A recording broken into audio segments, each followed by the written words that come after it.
లేదు సార్, యాక్చువల్గా నిప్పెలా అంటుకుందో ఈజీగా తెలిసిపోతుంది సార్. కానీ ఇక్కడ అలాంటిది కనిపించట్లేదు సార్. నిప్పెలా అంటుకుందో అర్థం కావట్లేదు.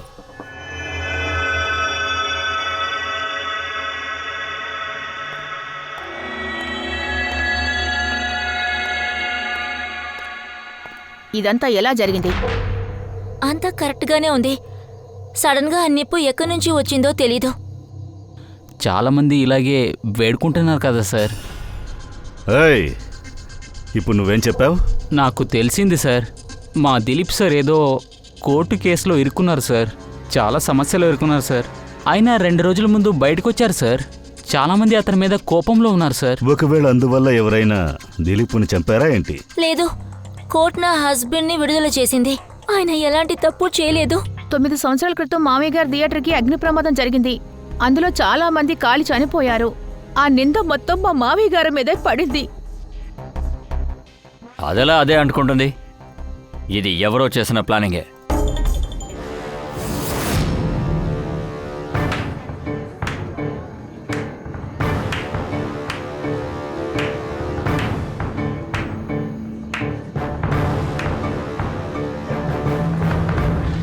అనిత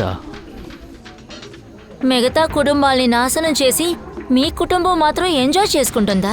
సంతోషంగా ఉన్నారులాగుంది. Very good, very good. వా, కానీ ఒక విషయం గుర్తుంచుకో, నువ్వు వాళ్ళ కుక్క చావు చేస్తావు. సెక్యూరిటీ, చాలు నోర్మోయ్. అరిచావంటే చంపేస్తా. ఈవెని బయటికి పంపో. అవుట్. నేనెంత చెప్పినా మీకు అర్థం కావటం లేదు కదూ. మీ బ్యాడ్ టైం ఇప్పుడు స్టార్ట్ అయ్యింది, గుర్తుంచుకోండి. నా టోనీ విషయంలో నువ్వు చేసిన పని ఉంది చూడు, నేను మర్చిపోను. ఇకపై నువ్వు అస్సలు తప్పించుకోనే లేవు. ఆమెని తీసుకెళ్ళు.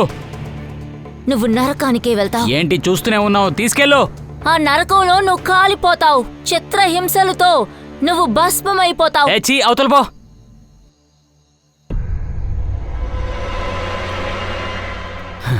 Let's enjoy Rohan. అరే అదంతా వదిలేయండి.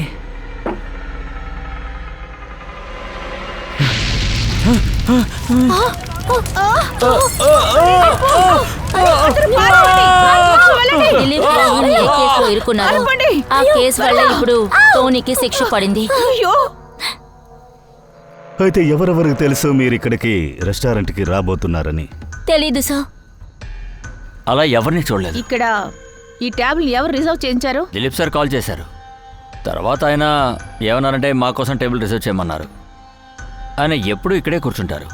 ఇదే టేబుల్ ఇదే చైర్లోనే కూర్చుంటారు. ఆయన మా రెగ్యులర్ కస్టమర్ మేడం. ఎవరికో ముందే తెలిసిందే దిలీప్ ఇక్కడే కూర్చుంటాడని తెలిసింది. ఓ మై గాడ్, ఇదంతా ఎలా జరిగింది? ఇంతకీ ఎవరిలా చేశారు? వాడే చేసుంటాడు. దిలీప్ని ఎవరు చంపాడో వాడే, ఎవిడెన్స్ని అంతం చేయడం కోసం.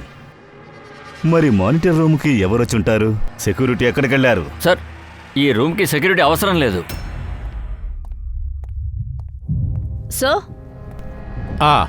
సార్ 9 సంవత్సరాల క్రితం దిలీప్కి ఇంకా రోహన్కి ఒక థియేటర్ ఉండేది. అదే కాలిపోయింది.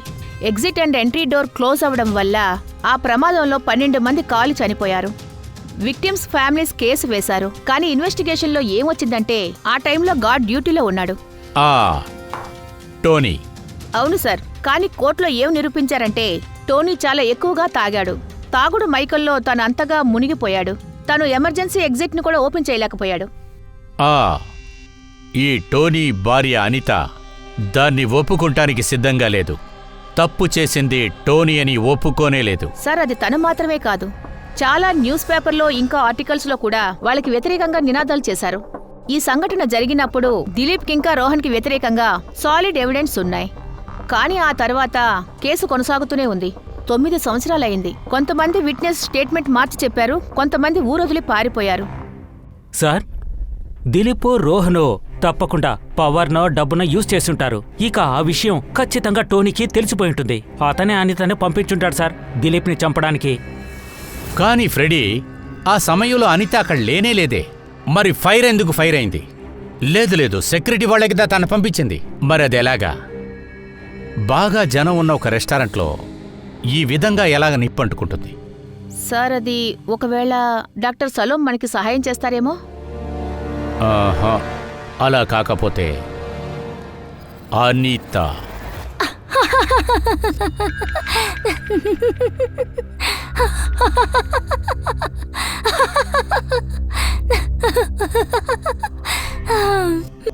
ఏంటి ఎంత షాక్ అయ్యారు? నేను నవ్వినందుకా లేక దిలీప్ చావుకా? నేను సంతోషపడిపోతే ఇంకెవరు సంతోషిస్తారు? నిన్న రాత్రి రెస్టారెంట్ నుంచి బయటకొచ్చినప్పుడు నువ్వెక్కడికి వెళ్ళావు? జైలుకి నా భర్తని చూడడానికి వెళ్ళాను.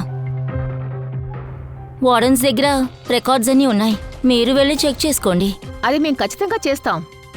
అలాగే మరొక విషయం, అదే ఆ అగ్గి ఎలా రాజేశారో మేము కనిపెడతాం. నాకు గనక బ్లాక్ మ్యాజిక్ తెలిసి ఉంటే చేసి ఉండేదాన్ని. నేను సంతోషంగా ఉన్నాను. ఆ దిలీప్ అలాగే కుక్క చావు చచ్చాడు. 9 ఏళ్ల క్రితం అమాయక జనం చచ్చినట్టు. కానీ దానికైనా శిక్ష నా భర్త అనుభవిస్తున్నారు. ఎలా మీరింత ధైర్యంగా చెప్తున్నారు? ఇందులో మీ తప్పు ఏమీ లేదని. ఆ సమయంలో మీరు అక్కడ లేరుగా. అక్కడ నేను లేను, కానీ టోనీ అక్కడే ఉన్నారు. ఆ రోజు ఆయనకి హెల్త్ బాలేదు. ఆయన తన ఓనర్ దగ్గర రోహన్ ఇంకా దిలీప్కి ఇన్ఫార్మ్ చేసి ఆయన ఇంటికి వచ్చేశారు. ఆ నిప్పు అంటుకునే ముందుగా. తప్పు చేసింది వాళ్ళిద్దరే. వాళ్ళు ఆ పాత డోర్ని సరిచేయలేదు. అందువల్లే అక్కడ చాలా మంది నిప్పు అంటుకుని చచ్చిపోయారు. అందులో 12 మంది చనిపోయారు. ఇంతకన్నా ఎక్కువ కోపం ఆ కుటుంబ మనుషులు కూడా వచ్చుంటుంది. ఇప్పుడు వాళ్ళందరూ సంతోషిస్తూ ఉంటారు. దిలీప్ చనిపోయారు అని తెలియగానే ఇప్పుడు బాగా హాయిగా ఉండుంటారు. ఇంకా కొంతమంది సంతోషిస్తారు రోహన్ కూడా చనిపోయినప్పుడు.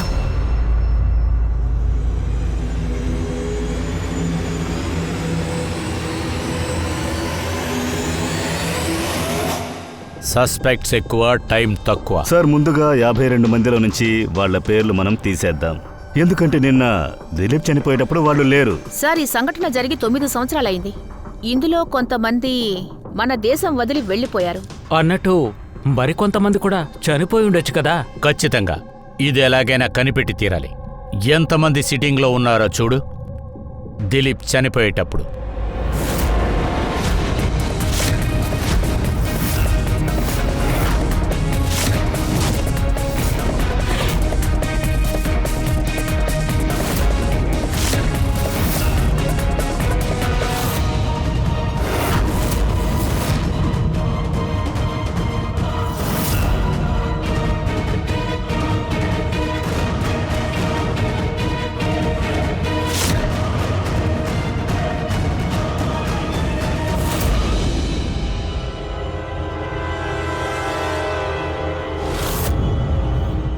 జేమ్స్, మీ నాన్నగారు 9 సంవత్సరాల క్రితం థియేటర్లో అంటుకున్న నిప్పులో చనిపోయారు కదూ? Yes sir. మీ హస్బెండ్ సినిమా చూడ్డానికి ఒంటరిగా వెళ్ళారా? ఆ రోజు నేను బిజీగా ఉన్నాను, అందువల్లే ఆయన ఒంటరిగా వెళ్ళారు. సార్, నేను రాత్రి ఫ్రెండ్స్తో ఉన్నాను. సార్, నేను పాస్పోర్ట్ ఆఫీస్లో ఉండేవాడిని. వాళ్ళిద్దరినీ నేను తప్పించుకోనివ్వకుండా చూసుకుంటాను. సార్, నేను కలిసి ఉంటే రెస్టారెంట్ వరకు ప్రాణాలతో వచ్చేవాడు కాదు. దిలీప్కి పడాల్సిన శిక్ష ఎప్పుడో పడిపోయింది. సార్, నాకు తెలిసినంత వరకు దిలీప్కి ఏం జరిగిందో అది నా మనసుకి సంతోషం అనిపించింది. ఇక తర్వాతది రోహన్. తను కూడా తను చేసిన తప్పుకి శిక్ష అనుభవిస్తాడు. ఇప్పుడు ఆ 27 పేర్లో వాళ్ళ పేర్లు అలా ఉంచండి. ఎవరైతే తిప్పి మాట్లాడుతున్నారో వాళ్ళ పేర్లు, ఎవరైతే మాట్లాడటం ముందుగానే తయారు చేసుకుని వచ్చారో వాళ్ళ పేర్లు.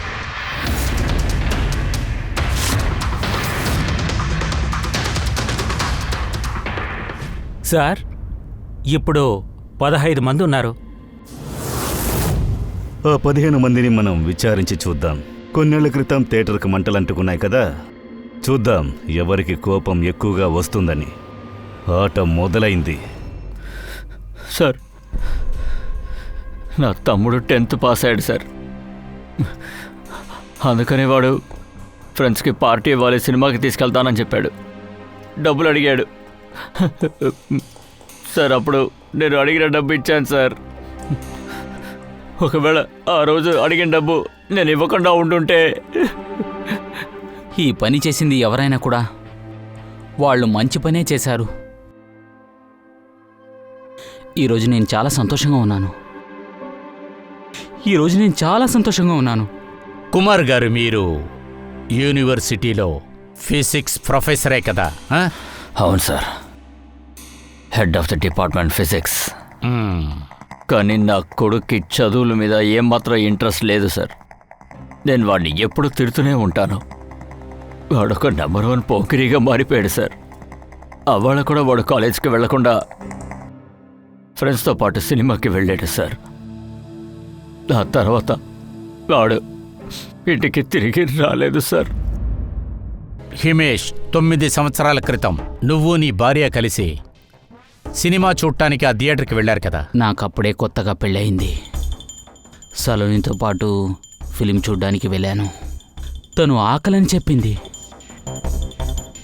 నేను సమోసా తీసుకోవడానికి బయటికెళ్ళాను. నేను మళ్ళీ వచ్చి చూసేటప్పుడు ఆ డోర్ లాక్లో ఉండేది. లోపల నుంచి జనాలు అరుపులు, కేకలంతా విన్నాను. అందరూ తప్పించుకుని తర్వాత పారిపోండి. అక్కడి నుంచి పొగంతా బయటకొచ్చింది. అందరూ తనని పారిపోండి. ఎలాగైనా కాపాడాలని నేను అయ్యయ్యో! చాలా ప్రయత్నించాను. జ్వాలలు వచ్చేస్తున్నాయి. చాలా ప్రయత్నించాను త్వరగా. సార్. సలూని ఇక్కడి నుంచి ఎవరైనా వెళ్ళిపోండి. కాపాడండి అని చాలా కేకలేసాను సార్. ఎవరైనా రండి. సలూని మమ్మల్ని అని కాపాడండి. చాలా అరిచాను. అయ్యయ్యో! ఎవరైనా తలుపు తీయండి అని నేను అరిచాను. సలోని అయినా నేనేం చేయలేకపోయాను సార్. నా సలూనిని నేను కాపాడలేకపోయాను సార్. అక్కడ వేరే ఎవరైనా గార్డున్నారా, లేదా వేరే ఎవరినైనా చూసావా? అక్కడ ఎవరు లేరు సార్. ఎవరూ రాలేదు సార్. నేను 9 సంవత్సరాలకు ముందు కోర్టులో ఏం చెప్పానో అదే ఇప్పుడు చెప్తున్నాను. ఆ హాల్లో మంట పట్టినప్పుడు టోనీ అసలు అక్కడ లేదు సార్.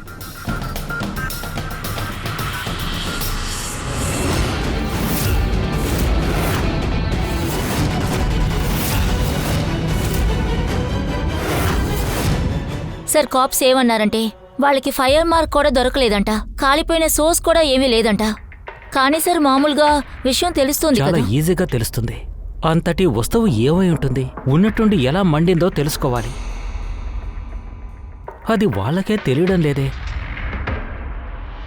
వాళ్ళకి అది తెలియలేదు అంటే దానికి కారణం ఏమై ఉంటుందంటే దానికి ఎలాంటి వాసన కూడా ఉండదు, కలర్ కూడా ఉండుండదు. Exactly sir. ఒకవేళ అదేమైనా లిక్విడ్ అయి ఉంటే దిలీప్కి తెలిసి ఉంటుంది. చైర్లో కూర్చునేటప్పుడు తెలిసి ఉండొచ్చు. ఒకవేళ పౌడర్ అయితే టెస్ట్ చేసేటప్పుడు తెలిసి ఉంటుంది. కానీ సార్, ఇది గ్యాస్. దానికి అర్థం ఏమిటంటే అది గ్యాస్. గ్యాస్. అందువల్లే ఆ విషయం ఫైర్ మ్యాన్కి తెలియకుండా పోయిందా? ఎందువలన అది ఫైర్ అయి ఉంటుంది? Inflammable gas boss. దానికి ఒక చిన్న స్పార్క్ ఉంటే చాలు, చెటుక్కన మండిపోతుంది. కానీ సోలంకి నాకు ఒక విషయం అర్థం కాలేదు. దిలీప్ ఈ చైర్లోనే కూర్చొని ఉన్నాడు. అప్పుడు ఆ గ్యాస్ చైర్లోకి ఎలాగొచ్చింది? చైర్ నుంచే. ఏంటి? చైర్లోంచా? అదేంటంటే బాస్, ఏ చైర్లో ఆ వ్యక్తి కూర్చున్నారో ఆ చైర్ కిందన ఎవరో ఇన్ఫ్లేమబుల్ గ్యాస్ని స్ప్రే చేశారు. చనిపోయే ముందు దిలీప్ కాంటాక్ట్లో 2 విషయాలున్నాయి.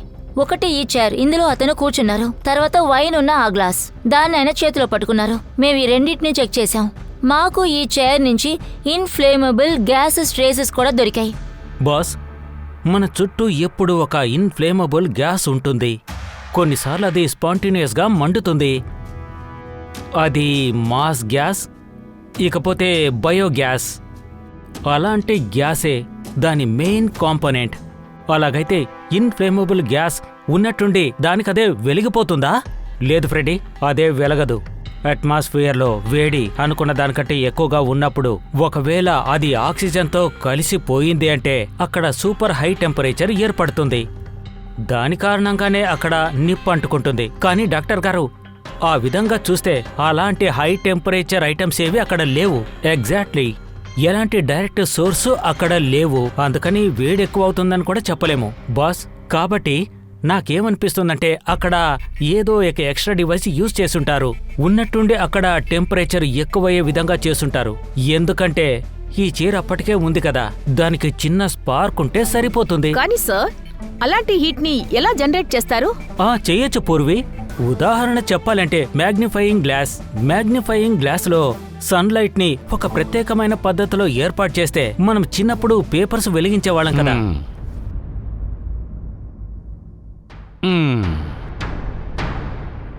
అప్పుడు మనం వెంటనే ఆ రెస్టారెంట్ వెళ్ళి చూడాలి.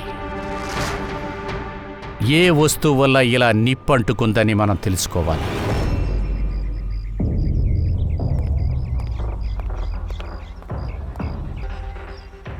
ఇది ఓపెన్ ఏరియా రెస్టారెంట్. హంతకుడు దిలీప్ చారుకు కింద ఆ ఇంప్లిమెంట్ గ్యాస్ని లీక్ చేస్తున్నప్పుడు ఎవరైనా చూసుంటారు. సార్, డేటా ఫుల్ చెక్ చేశాను సార్. సీసీటీవీ ఫుటేజ్ దాన్ని ఫుల్గా రికవర్ చేశాను. మీరు ఇప్పుడు చూడొచ్చు సార్. సార్, దిలీప్ అతని ఫ్యామిలీ ఇక్కడికి రావడానికి 15 గంట ముందు తీసిన ఫుటేజ్ ఇది.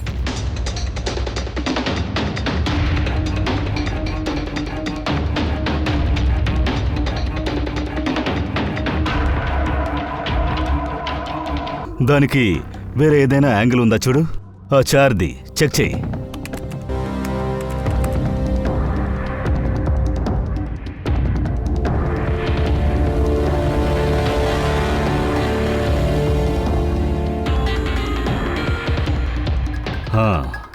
వాడు ఆ గ్యాస్ని చార్ మొత్తం స్ప్రే చేశాడు. తర్వాత ఆ చార్ని దిలీప్ కూర్చునేలా వాడు మార్చిపెట్టాడు చూడు.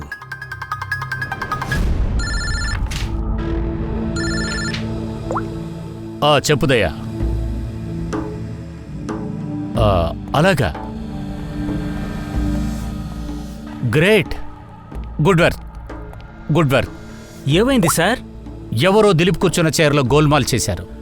అది ఎవరో మనకి తెలిసింది. అది ఒక్క వ్యక్తే చేశాడు. దాదాపుగా చేసింది ఎవరో తెలిసింది. వెంటనే చూద్దాం, ఫోటో పంపిస్తానని చెప్పాడు.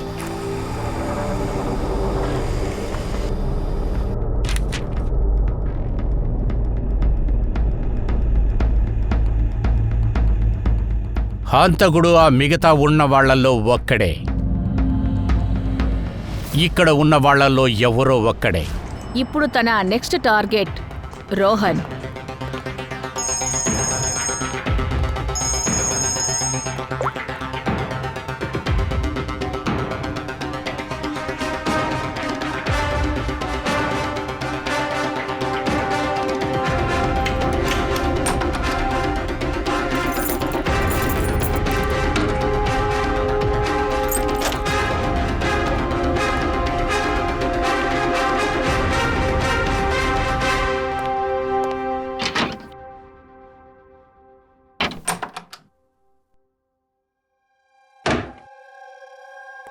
నాకేమనిపిస్తుందంటే నేను దిలీప్ కలిసి ఉండడం నచ్చలేదనుకుంటాను.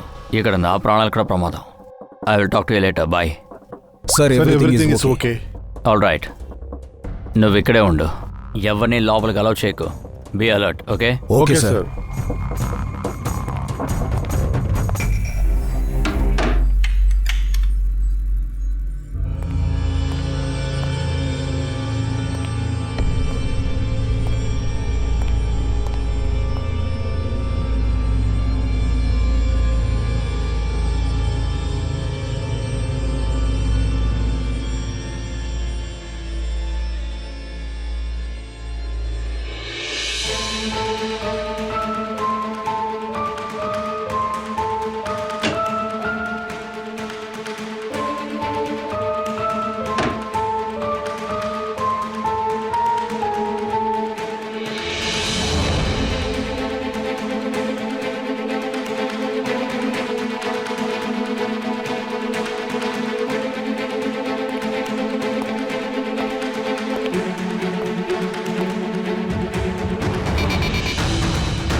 నన్ను కాపాడండి, నన్ను కాపాడండి, కాపాడండి,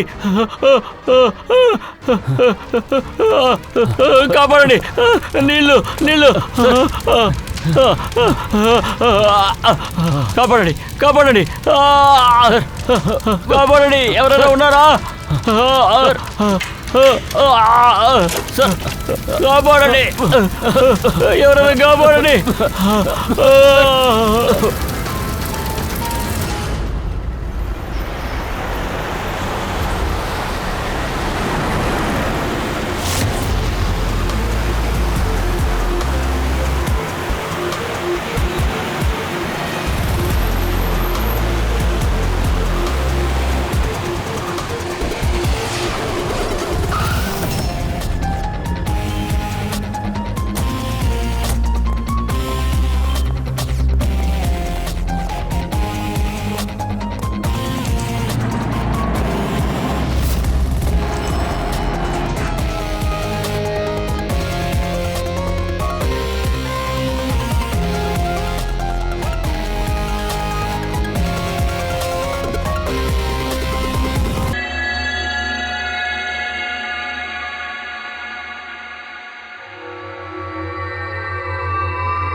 అసలు ఇక్కడ ఏం జరుగుంటుంది? ఎందుకు జరిగింది?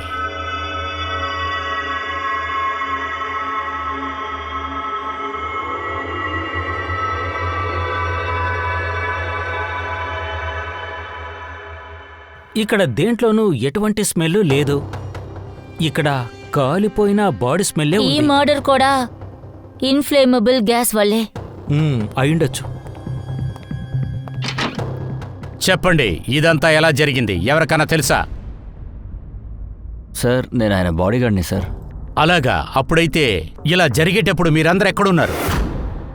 సార్, ఆయన నన్ను కాపలాకి బయట నుంచమన్నారు. కాసేపు తర్వాత ఆయన అరుపు శబ్దం అనిపించింది. అందుకే నేను పరిగెత్తుకుంటూ వచ్చాను సార్. డోర్ చుట్టూ అన్ని వైపులా పొగ వచ్చింది సార్. అప్పుడు మాస్టర్ కీ తీసుకుని లోపల ఓపెన్ చేసుకుని వెళ్ళాను. అప్పుడు నేను ఆయన్ని పూర్తిగా తగలబడిపోయి ఉండడం చూశాను. మీలో ఒక్కరికి ఏదీ తెలీదా?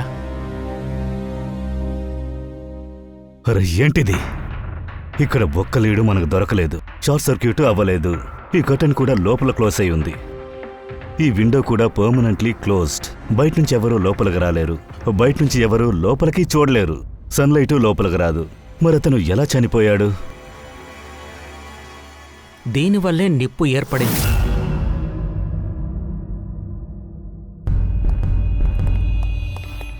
ఇది ఫిలమెంట్. ఎలక్ట్రిక్ బల్బులో ఉండే ఫిలమెంట్. ఈ ఫిలమెంట్లో ఎలక్ట్రిక్ కరెంటు పాస్ అయినప్పుడు ఈ ఫిలమెంట్ వేడి ఎక్కువ కావడం వల్ల రెడ్గా అవుతుంది. బాస్, హంతకుడు ఈ టెక్నిక్నే ఉపయోగించాడు ఓ ఇన్ఫ్లేమబుల్ గ్యాస్ని వెలిగించడానికి. ఆ రోజు రెస్టారెంట్లో దిలీప్ చనిపోయిన రోజు మనకి ఇటువంటి ఏ ఫిలిమిట్ కూడా దొరకలేదే. బాస్, ఇది చిన్న విషయం. అది ఓపెన్ స్పేస్, ఎక్కడైనా మిస్ అవ్వచ్చు. కానీ ఇక్కడ మాత్రం రూమ్ అంతా క్లోజ్ అయి ఉంది. నాకిది ఈ బెడ్ కింద దొరికింది. కానీ సార్, ఫిలమెంట్ మూలంగా గ్యాసెస్ పాస్ అయ్యేటప్పుడు వైర్స్ ద్వారా కనెక్షన్ ఉండుండాలిగా ఆ బెడ్ వరకు. ఉంటుంది, ఖచ్చితంగా అది ఇక్కడే ఎక్కడో ఉంటుంది. సార్, నేను బెడ్ని చెక్ చేశాను, రూమ్ మొత్తం చెక్ చేశాను, కానీ అలాంటిదేదీ నాకు దొరకలేదు. దయా, అదిగో ఒక డోర్ కనపడుతుంది. Manager, yes sir. ఆ డోర్ని ఎలా ఓపెన్ చేయాలి? సార్, అది పక్క రూమ్ది సార్. ఈ రూమ్కి కనెక్ట్ అయి ఉంటుంది సార్. కానీ ఆ రూమ్ ఇప్పుడు సీల్డ్ సార్. ఎవరూ ఓపెన్ చేయలేరు. వెంటనే అది ఓపెన్ చేయండి. Yes sir. లోపలికి రండి సార్.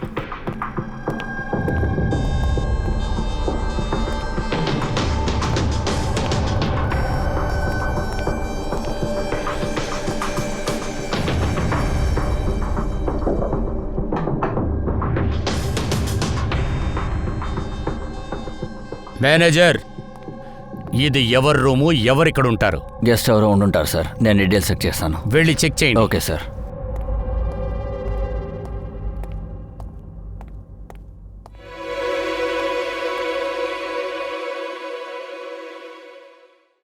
సార్, ఆ రూమ్లో ఏం జరిగిందో అది ఈ రూమ్లో నుంచే చేశాడు. సార్ కానీ కరెంట్ ఈ రూమ్ నుండి పాస్ అయ్యేటప్పుడు ఈ రూమ్ నుంచి ఆ రూమ్కి వైర్ ఉండుండాలిగా. వైర్ గాని అంటుకునింటే బాస్ అది రోహన్కి తెలుస్తుంది కదా. అవును, ఒకవేళ వాడు బాడీ గార్డ్ చూసుండొచ్చుగా. అతన్ని లోపల రమ్మను.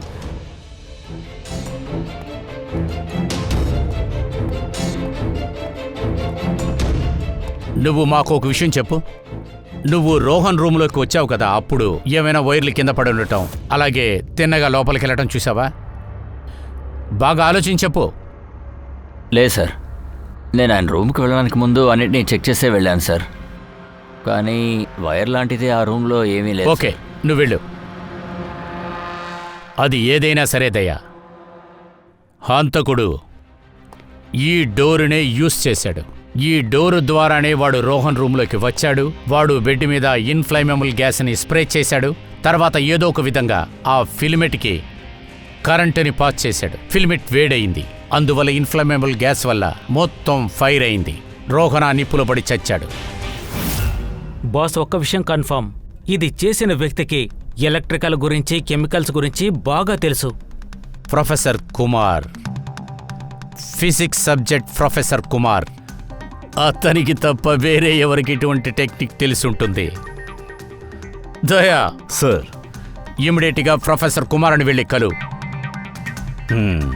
సార్. దయా, నేను మీతో పాటు వస్తాను.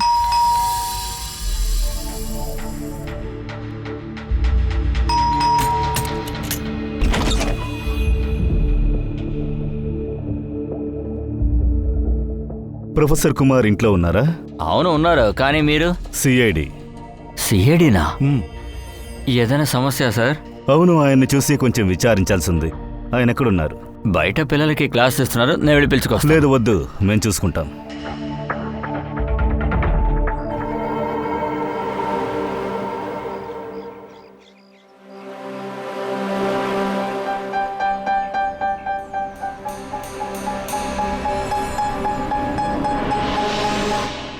మిస్టర్ కుమార్, మిమ్మల్ని కాస్త విచారించాలి. ఏం కావాలో అడగండి సార్. ఇదేంటో మీకు తెలుసా? అదొక ఫిలమెంట్. ఎస్, చాలా బాగా చెప్పారు. ఇది ఎక్కడి నుంచి మాకు దొరికిందో మీకు తెలుసా? అది ఎక్కడ దొరికిందో మీకే తెలియదు సార్. రోహన్ బెడ్ కింద. నిన్న రాత్రి ఆ బెడ్లో పడుకున్న రోహన్ చనిపోయాడు. ఏంటి? రోహన్ కూడా చనిపోయాడా? నిన్న రాత్రి మీరెక్కడున్నారు? ఓ, రాత్రి 9 నుంచి 3 గంటల వరకు. మీరు నన్నే అనుమానిస్తున్నారు కదా? అది మా పని సార్. మమ్మల్ని ఏం చేయమంటారు చెప్పండి. సార్, నిన్న రాత్రంతా నేను ఇంట్లోనే ఉన్నాను సార్. సాక్ష్యాలున్నారా? అవును, నా సర్వెంట్ రాము, అలాగే వికాష్. ఓసారి ట్రా.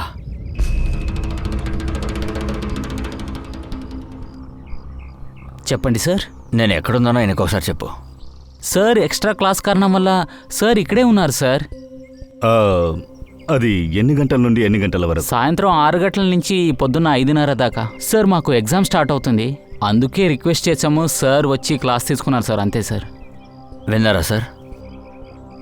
ఇక నువ్వు వెళ్ళు. సార్, నాకు ఇంకా 5 స్టూడెంట్స్ ఉన్నారు. వాళ్ళు పొద్దున్న 9:30 నుంచి సాయంత్రం 5 వరకు ఇక్కడే ఉన్నారు. కావాలంటే వాళ్ళని పిలిపిస్తాను. ఓకే. ఇప్పుడు నేను వెళ్ళొచ్చా సార్? పిల్లలకి క్లాస్ తీయాలి. Oh sir, please please. Thank you.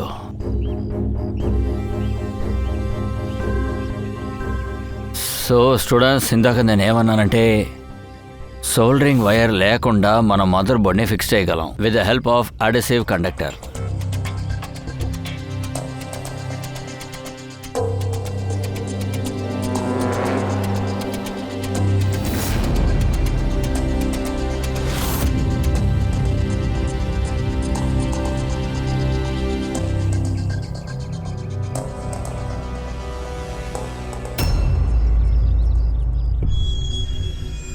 My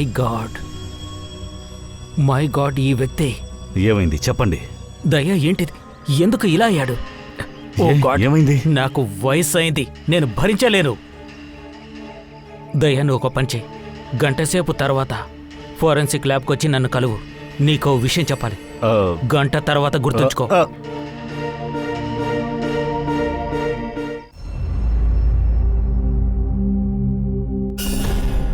boss ఒక పని చేయండి, ఈ స్విచ్ తోటి ఆ బల్బ్ ఆన్ చేయండి. ఈ స్విచ్చా? మ్మ్. ఖచ్చితంగా ఈ స్విచ్చేనా? అవును, ఈ స్విచ్చే. దీనికి దానికి కనెక్షన్ లేదు కదా, ఇది ఎలా ఆన్ అవుతుంది? ప్రశ్నించకండి బాస్, కాస్త నేను చెప్పేది మీరు వినండి. అదే నిజమేనా? ఆ, అయితే చూడు. సోలంకి ఆరోగ్యం బాగానే ఉందా? ఆ? ఏవైందో తెలీదు సార్. ఈ ప్రొఫెసర్ కుమార్ సార్ని మీట్ అయిన కానుంచి ఇలాగే ప్రవర్తిస్తున్నారు. మనం ఆ హోటల్లోంచి తీసిన ఫింగర్ ప్రింట్స్ రిపోర్ట్స్, తర్వాత రూమ్లోంచి తీసిన ఫింగర్ ప్రింట్స్ రిపోర్ట్స్ అవన్నీ ఏమయ్యాయి? సార్ ఫింగర్ ప్రింట్స్ దొరికాయి, కానీ అవన్నీ స్టాఫ్స్ వే సార్. బయట మనుషులు ఎవరూ లేరు. అదెలా జరుగుతుంది? బాస్ ఇలా చూడండి, ఇప్పుడు నేనేం చేస్తానో చూడండి. చూస్తున్నా. ఆ,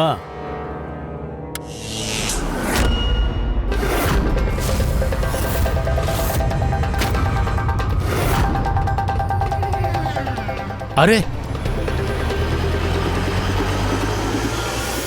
సార్, ఇక్కడ ఈ బల్బులన్నీ ఎలా వెలుగుతున్నాయి? సూపర్ డాక్టర్ సార్, వైరే లేకుండా అన్ని బల్బుల్ని ఎలా వెలిగించారు? ఎలాగా డాక్టర్ సార్, మీరు ఈ బల్బులని ఎలా వెలిగించారు? అప్పుడు కూడా ఇలాగే జరిగింది ఫ్రెడ్డీ. ఆ హంతకుడు చేసిందే నేను చేశాను. ఆ దిలీప్ కూర్చున్న చైర్లో, రోహన్ పడుకున్న బెడ్ కూడా. ఒక విషయం చెప్పు సోలంకి, ఇటువంటివన్నీ కూడా నువ్వెలా చేసావో మాకు వివరంగా చెప్పు. దీనికి కరెంటు గాలిలో వచ్చిందా? గాలిలో రాదు బాస్. ఏంటి? కరెంట్ ఎలా వచ్చిందంటే ఎలక్ట్రిక్ పెయింట్ కారణంగా. ఎలక్ట్రిక్ పెయింటా? అవును, ఎలక్ట్రిక్ పెయింట్. అదేంటంటే ఎలక్ట్రిక్ వైర్ ఉంది కదా, అది మెటల్లోనే ఉంటుంది. Metal is good conductor of electricity, అందుకనే కరెంట్ అందులో పాస్ అయిపోతుంది. అదే విధంగా కొన్ని రకాల పెయింట్స్ కూడా ఉన్నాయి. ఇదిగో నా చేతిలో ఉంది చూడండి, ఎలక్ట్రిక్ పెయింట్. ఇది కూడా బెస్ట్ కండక్టర్ ఆఫ్ ఎలక్ట్రిసిటీ. దీని ద్వారా కూడా ఎలక్ట్రిసిటీ చాలా సులభంగా పాస్ అవుతుంది. విశేషం ఏంటంటే ఇది అన్ని కలర్లోనూ దొరుకుతుంది. ఇది చాలా సులభంగానే అన్నింటిలోనూ మెర్జ్ అయిపోతుంది. అందువల్లే హోటల్ రూమ్ లో, రెస్టారెంట్ లో ఏమీ చూడలేకపోయాం సార్. ఎగ్జాక్ట్లీ దయా. హంతకుడు హోటల్ రూమ్ని అలాగే రెస్టారెంట్ ఫ్లోర్ని రెండింటితోనూ మ్యాచ్ చేశాడు. అందుకే మనకేమీ కనిపించలేదు.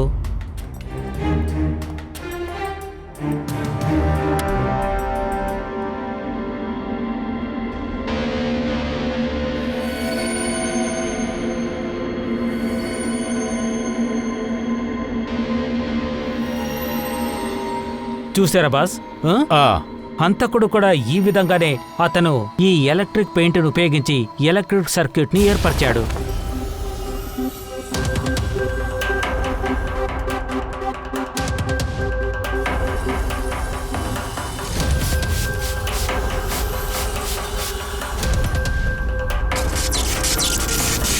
ఒక విషయం మాత్రం బాగా అర్థమవుతుంది, దీన్ని ఎవడు చేసినా సరే వాడు ఇటువంటి విషయాల్లో చాలా గొప్పవాడై ఉంటాడు. కానీ సార్, వీళ్ళల్లో హంతకుడు ఎవరు? ప్రొఫెసర్ని మనం కలిసాం సార్, ఖచ్చితంగా ఆయన కాదు.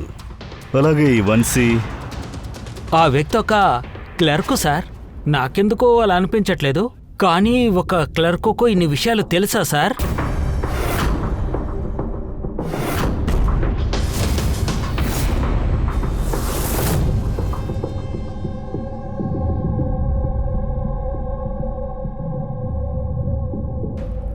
అప్పుడు విలన్ వీడే కన్ఫామ్. ఆ రోజు వీడు ఏం చెప్పాడో గుర్తుందా? ఎక్కడ పనిచేస్తున్నాడో చెప్పాడు.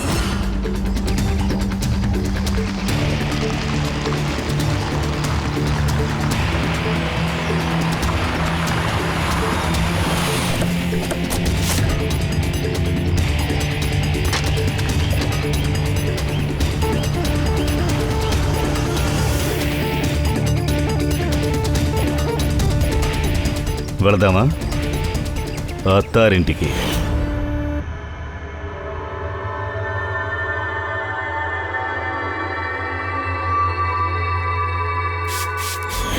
దిలీప్ రోహన్ మీద కేసు వేశాం. అయినా నాకు తెలుసు వీళ్ళు పవరు డబ్బుని పెట్టుకుని వేసుకెపోతారని. వాళ్లతో డబ్బుందంటే నా దగ్గర తెలివితేటలున్నాయి. చాలా రోజుల దాకా నేను ఫాలో చేశాను. వాళ్ళు ఎక్కడికి వెళ్తారు, ఏం చేస్తారని, ఎవరిని మీట్ చేస్తారని. తర్వాత వాళ్ళని చంపడానికి దారిని కనిపెట్టాను. ఎలక్ట్రిక్ ప్లేన్స్ మరియు సర్క్యూట్స్ని వాడాను. ఆ 2 విషయం గురించి మొత్తం డీటెయిల్స్ నాకు తెలుసు. అంతే, ఇద్దరికి శిక్ష ఇచ్చాను. ఇద్దరిని ప్రాణాలతో తగలబెట్టి చంపేశాను. ఎలాగ నా సలూన్ని చంపారో అలాగే నేను చెప్పాను. హిమేష్, నీ భార్య విషయంలో ఏం జరిగిందో అది మాకు కూడా చాలా బాధగా ఉంది. నువ్వు దిలీప్ రోహన్ని చంపినందువల్ల నీకేం దొరికింది? నీ వైఫ్ బ్రతికొచ్చిందా? పగ తీర్చుకుంటాననే పేరు మీద నువ్వు ఇద్దరిని చంపేశావు. మన చట్టం అస్సలు నేను క్షమించదు. కఠినమైన శిక్ష నీకు పడే తీరుతుంది.